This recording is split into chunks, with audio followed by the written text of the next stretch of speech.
Hello and welcome to the Women in Motorsport program. I'm Isha Azim from Racing with Isha, and with me we have Ben Schneider from Grid Live Encore and LASCAR.info, as well as Joe Samaniego. As always, a big thank you to our Patreon investors, Colin, Deshelle, Mark, Robin, David, and Matthew. Your investment in the Grid Network, no matter the size, plays a crucial role in our mission to promote women in motorsport. You can make a difference by clicking on the link in the video description, or you can always opt to do a one-time investment through Buy Me a Coffee or YouTube Super Chats. Don't forget to subscribe, hit the bell icon, and share with family and friends who love motorsports. Now, let's start off today's show by talking about Kaylee Bryson. So, a historic moment for Kaylee Bryson, becoming the third female driver to be a Trans Am champion. This is her latest accomplishment of 2024. Earlier this year, she made history, becoming the first female to win a USAC national race in the Silver Crown Series. Now she's won a Trans Am Series championship in the SGT class. So Ben, seeing her success on road courses and dirt ovals, how impressive is this to be successful in two different types of races? Well, it's very impressive, and we've talked multiple times on the show how impressive Kaylee Bryson has been in whatever vehicle she's driven, whatever racing series she's competed in. Now to have success here in the Trans Am Series in the SGT class, second female driver to win a championship in that class, third to win a title in Trans Am overall, and then you couple that with her USAC accomplishments in the Silver Crown Series earlier this year. Like I've said many times on this show, I don't know what exactly the future is going to hold for her, where she's going to end up carving her own path and making a career for herself here. But for her to have this diversity in her pocket here with success on everything, like you just mentioned, Isha, from dirt ovals to the road courses and the stock car resembling Trans Am Series here. I don't know. It's going to be interesting to see what opportunities might come her way here. She hasn't been with Toyota in the same way she was in the development program for about a year and a half now. So, I don't know that we're just necessarily burned. We know drivers a lot of times can bounce around between manufacturers. Chandler Smith's a perfect example of that. He grew up in the Toyota racing development program, then spent a year driving for Colleague. Obviously, they run Chevrolets. Now he's back competing in the Xfinity Series with Joe Gibbs. So maybe that avenue would still be available to her. But I saw a tweet from her actually right after the ARCA race at Bristol, and I think we'll get into ARCA here a little bit later on in the show. But basically, she said, people ask me all the time, why I don't compete in ARCA or why maybe I didn't get in a Venturini car when I was still part of a Toyota program, and just really highlighted how crucial sponsorship is, how critical sponsorship is, and how critical it is to have a mindset of the path that you want to take. And looking at the current state of the ARCA Menards Series, she just didn't necessarily see the value in competing in that series at that point in her career. Maybe she will down the road. I don't know. But, just to draw it all back here and answer the question, very, very impressive season for her nonetheless to win in two very different styles of racing here. Very good 2024 for Kaylee Bryson, that's for sure. Yes, definitely. Now, what's also very impressive is that we're seeing more drivers cross over racing disciplines in their development program. Used to be dirt ovals to NASCAR and maybe IndyCar during the Indy Racing League era. Now, karting to Formula Series and then Formula One. But now we're seeing drivers across disciplines. Deegan is from off-road to NASCAR and is rumored to open wheel. Leah Block from off-road to Formula One Academy. Dorianne Pin, Marta Garcia, sports cars, and open wheel.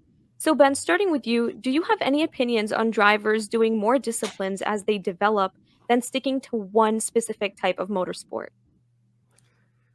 I think it's a great idea for drivers to be able to take those opportunities if they come to them. And I think that, we hear this all the time. If you want to make a stick and ball sports comparison, they say young athletes shouldn't just stick to the one sport they want to go pro in or want to play collegiately. They should a basketball player should try to play a season of soccer or a season of baseball to, pick up different, parts of their hand-eye coordination or, different, whatever the case may be to help their physical abilities for the main sport that they want to go towards and try to make a career in. And so I guess to draw it back to the motorsport world, just talking about Kaylee Bryson here, for example, I think her success in Trans Am and in USAC Silver Crown this year, it maybe opens the door for both, move to NASCAR and stock car racing to make sense, or move to the IndyCar series as well. Like you mentioned, Isha, we used to see a lot of drivers from the USAC Silver Crown dirt racing scene Particularly during the IRL era. Of course, I think Tony Stewart is probably the most famous example, but you can also think of like, a JJ Gailey, I suppose, or the late Jason Leffler as well.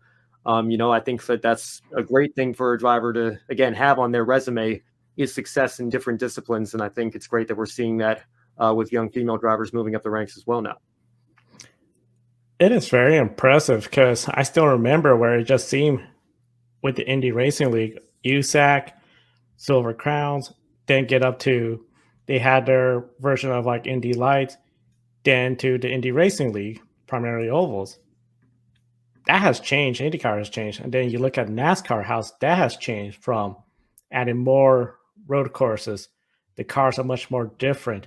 I really feel just the way motorsports is going, you cannot be a driver that just says my career path is going to be this one certain one, because it could just evolve and change. And before you know it, you might realize later on in your career, I'm actually more suited to this type of racing.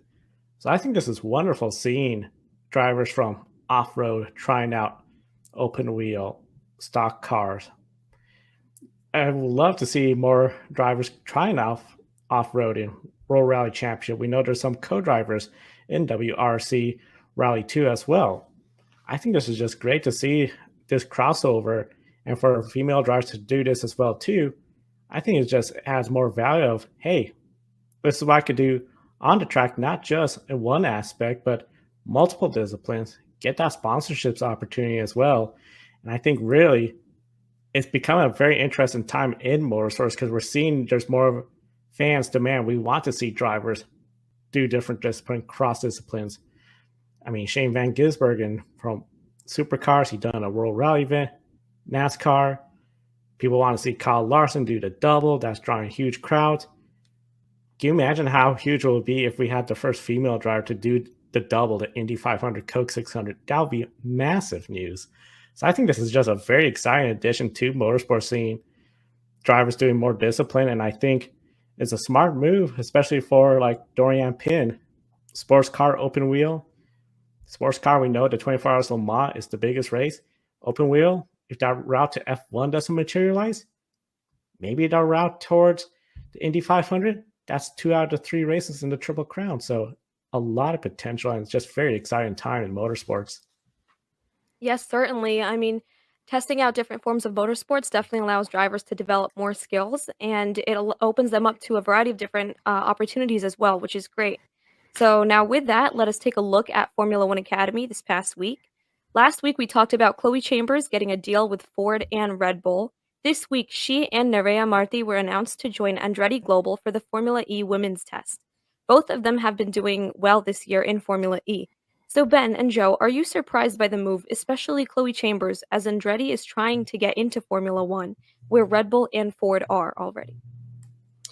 Yeah, I can't say I'm necessarily surprised by it. I think, to the point that we were just talking about, I think it's good for drivers to, branch out and potentially, try to at least, at the very least, test different disciplines and vehicles and things like that. So surprise certainly isn't the word that I would use here, but I think, again, it's going to be very interesting to see what happens with Andretti right now, with Michael Andretti making the announcement that he's kind of stepping back from day-to-day operations, coming at a very critical time in his team's history when they are still trying everything they can to get onto the Formula One grid. And I still am wishing them the best of luck. I would have waved the white flag a long time ago with how many times I've been turned away at this point. But, they're still out there working full speed ahead, trying to get to be the 11th team on the grid. And hopefully we see that in the next couple of years. But, if we do, and, this is another opportunity for some of these drivers as they continue to work up the ranks here, maybe not in 2028. That's still, only 3.5 or 4 years away here.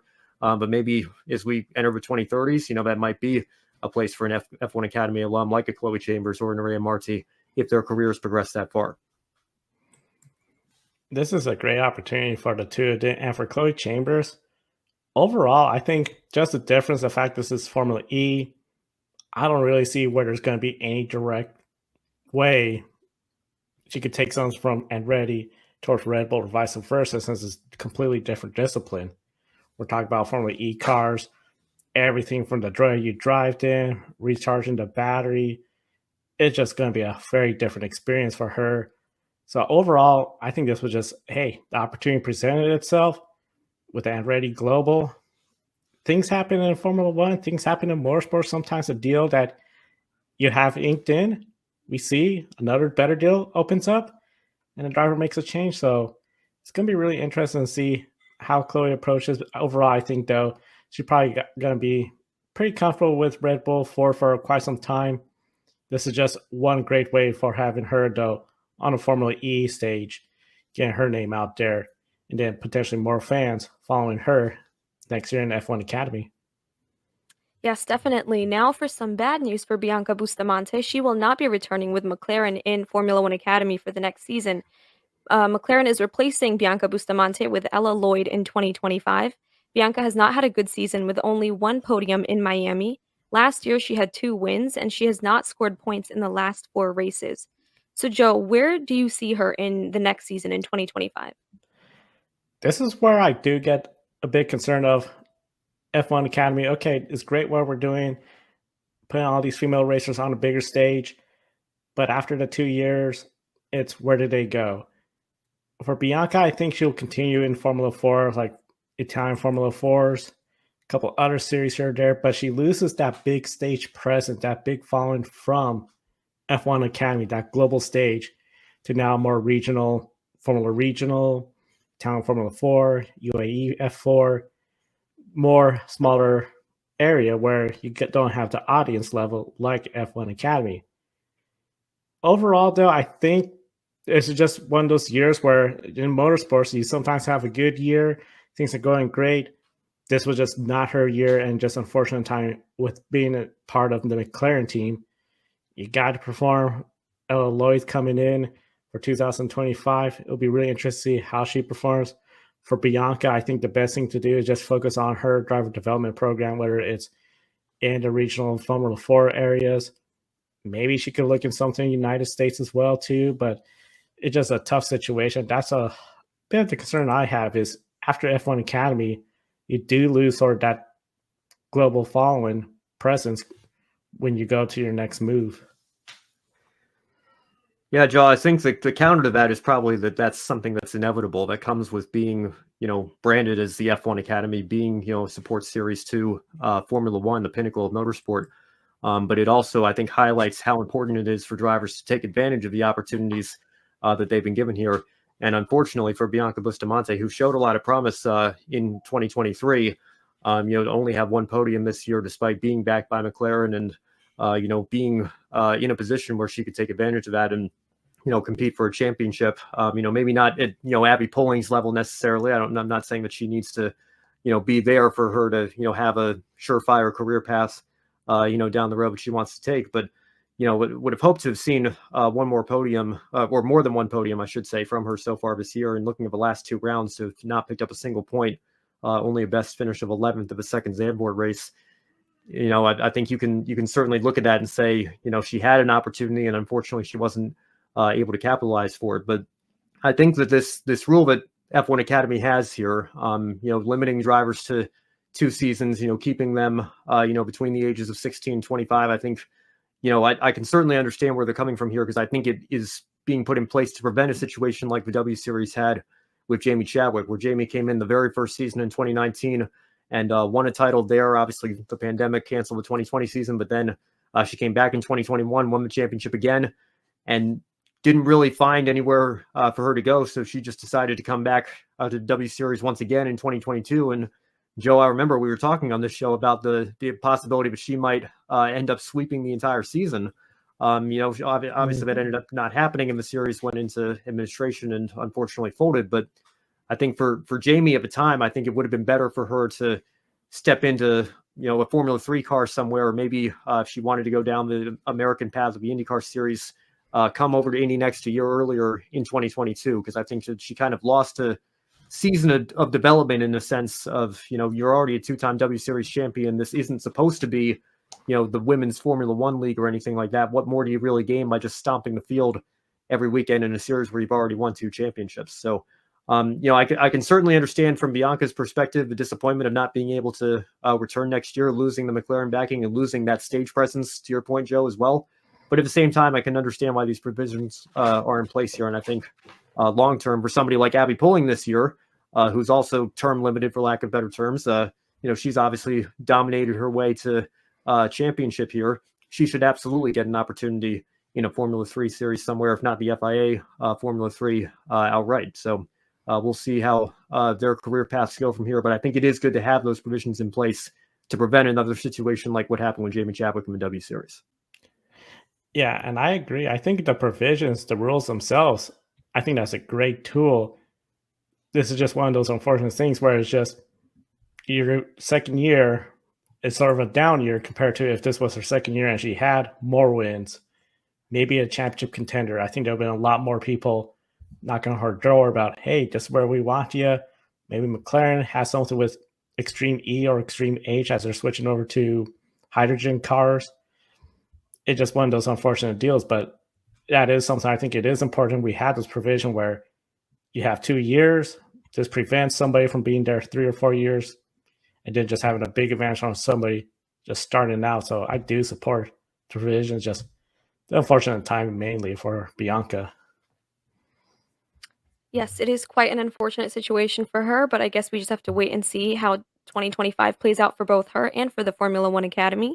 Now, with that, let's take a look at the ARCA season finales.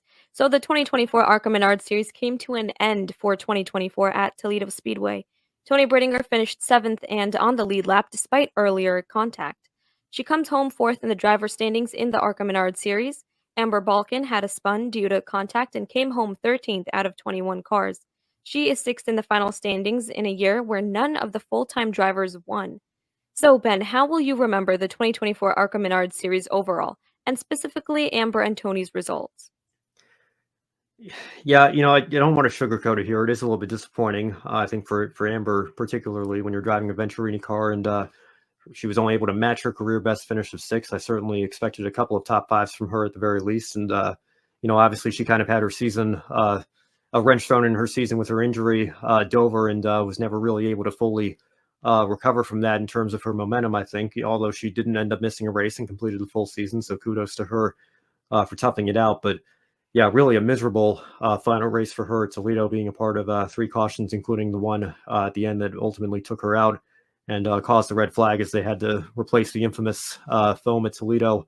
So that was an unfortunate end to her season. And Toni Breidinger as well. She didn't have a top 5 either, aside from her 4th place in an ARCA Menards Series East race. So, certainly disappointing. And, I mentioned as much on the Encore show this week as well. Disappointing for those 2 drivers specifically, but at the same time, I think, a bit of a disappointing year for the entire series. And I guess you can't fault them as much as you would during a normal season, for lack of better terms, because this season was so dominated by really 2 cars, the 18 and the 28, no matter who was in them, primarily, of course, William Sawalich and Connor Zilic. But regardless, there were only, I think, 3 races all season of the 20 that were not won by whoever was driving one of those 2 entries. And Venturini swept the super speedways with a couple of part-time drivers. And then I think Brent Cruz won one of the dirt races as well. But, aside from that, it was just really the 18 and 28 series. We've been calling it all year. So I don't know what the solution necessarily is. I don't think you can, necessarily ban Joe Gibbs Racing from entering an ARCA car, but you look at them as a Cup affiliated program. It is kind of unfair on paper to have them be the only Cup Series team that's entering a car in this series. And like I said, it's not against the letter of the law, but it does feel like it's kind of against the spirit of the law there. So hopefully, we'll talk about this here in just a second with the follow-up. But if either Breidinger or Balcaen is able to come back to the series next year, hopefully, we see a little bit more parity in the field, a little bit more competitive in that sense, and they can start improving their results from there as well. Yes, definitely. And looking at the same race, Becca Monopoly was also in it, and she was the first car to not finish on the lead lap. 11th place finish for her at Toledo. Now, Ben, we haven't heard anything official about 2025, but we do know that there are some drivers to consider. Isabella Robusto potentially racing full-time in ARCA, assuming funding is there for Amber, maybe another full-time run. We didn't see much of Mandy Chick after her stellar Daytona finish in 2023. Drivers like Rita Goulet, Becca, and Logan Misuraka also have potential for some starts in 2025. But this year, we saw 2 teams dominate the ARCA Menards Series. So does this bring any concern about the series and the health of the teams in competition going forward? Yeah, I've been concerned about the series for years, to be quite honest. I think, when you just look at the car counts from as recently as 10 years ago, and, I think the series certainly still serves a purpose here. I'm not one of those doomsday people that's saying, the series just needs to fold or shut down or whatnot. I think there's absolutely still potential with what ARCA is trying to do, and particularly being under NASCAR's acquisition as of whenever that was, 2018, 2019. I think there's still certainly a lot going for it, but there were times this year where, I hate to say it, but it was kind of unwatchable because you tuned in knowing that, Sawalich is in the field and Connor Zilic isn't. It's 90% chance that it's probably going to be the 18 car parking it in victory lane here. And Connor Zilic, obviously, with the talent that he has, almost every time he got into an ARCA car, unfortunately, save for the East Series combo race that was the season finale for that division at Bristol. You knew that he was almost an automatic lock to win or at least finish in the top two. So, yeah, I'd be lying if I said I think it's a clean bill of health. I don't think there's anything we need to worry about here. I understand that money doesn't grow on trees, and that it's certainly a lot easier said than done. But drawing it back to the beginning of the show, when you have a driver like Kaylee Bryson, and I've seen some of Charlie his tweets as well. Charlie Crawl, the ARCA PR director, kind of not so secretly saying, "Hey, Kaylee, we'd love to see you come run some ARCA races with us and get in an ARCA car." When her response is basically saying that there's better opportunities for me at this point in my career elsewhere, or ARCA just isn't able to offer a pathway that I can see towards the results that I want to have at this point in my career, then I think you're certainly missing out there. And I think ARCA's loss is going to be, as we've seen this year, USAC and Trans Am's gain here was Kaylee in particular. So I don't know. It's not. I don't think there's a fix-all, one-size-fits-all sort of solution here for the series. I wish there was. I wish we could just snap our fingers and bring back full fields at every race. And I do think we are headed in the right direction. I think we have to remember and be fair and give credit where it's due. The first two races of this year, Daytona and Phoenix, saw cars sent home because they had more than 40 cars show up on the entry list. And Daytona, I think, even had more than 50 cars. So, the interest is certainly there. The opportunities for teams at least to run part-time are certainly there.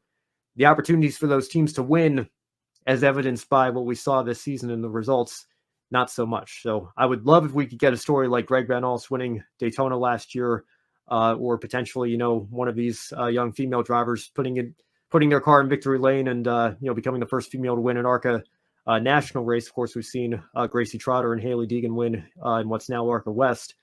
I think that would be absolutely fantastic, but I think we have a bit of a ways to go before we can talk about that on a weekly basis as a more likely possibility. Yes, definitely. Now, looking at the rest of the year, there is still ARCA Menards Series West with 2 more races. According to the schedule on her website, Isabella Robusta will be back in at least one of them. Kevin Harvick's Kern Raceway on October 26th. So, Ben, how likely is it for her to win at that race at Kern? I think she's got a shot, and I think that the proof of that is going to be looking back at her results in the Irwindale doubleheader, second place finish, I believe, in one of them, and then leading race 2 with just a handful of laps to go, only like 30 laps to go, I think, before she had a flat tire, unfortunately, take her out of the event. So I don't know. We'll see. Again, if those races are on William Sawalich's schedule, I think he's certainly going to be the favorite there. I know she finished second to him in a Nice race earlier this year, the Nashville Fairgrounds, I believe, as well. But we'll wait and see for the full entry list to come out. But based on her Irwindale performance here, if it's mostly just other West Series regulars, I think she's got a great shot. And I hope that if she puts in a good result at Kern, that we might see her when it comes time for the West Series finale at Phoenix. That one, I think, might be a little bit more of a stretch for her to win that race. But then again, she did have a very strong 6th place run there in the spring, ran as high as 3rd in what was a combo race between the main ARCA Series and the ARCA Menards Series West. This isn't going to be a combo race, but with the main ARCA Series wrapped up, we do usually get some full-time ARCA teams and a larger car count for that race. So we'll see if Isabella is one of those entries, but we know she's going to be at Kern according to what her website says at least, and we'll see. I think based on her speed at Irwindale that she showed, certainly going to be a threat, no doubt. All right, now that brings us to the closing of today's show. Let's bring Joe back in for that. Yeah, we got a busy race weekend up ahead for the Grid Network right here. Saturday, Grid Life pre-race, Bathurst 1000, race weekends here. Very excited about that. I know definitely is going to be one of the big races of the year. You cannot miss. Will Brown has to be one of the early favorites. Can he have a win, potentially climb up the grid ranking? And of course, the NASCAR Cup Series at the Charlotte Roval, the Bank of America Roval race. Elimination, we'll be talking about who's in the playoffs and who's out of the playoffs on Sunday's wrap-up show, 90 minutes following the conclusion of the NASCAR race. Plus, over in the Grid Endurance Performance Index, Petit Le Mans for IMSA to close out the season. Monday, Grid Encore. Ben will be back on the air with Brandon for another Motor Monday. Grid tonight, upcoming Wednesday, and then we'll do this all over again next week right here on the Women in Motorsports.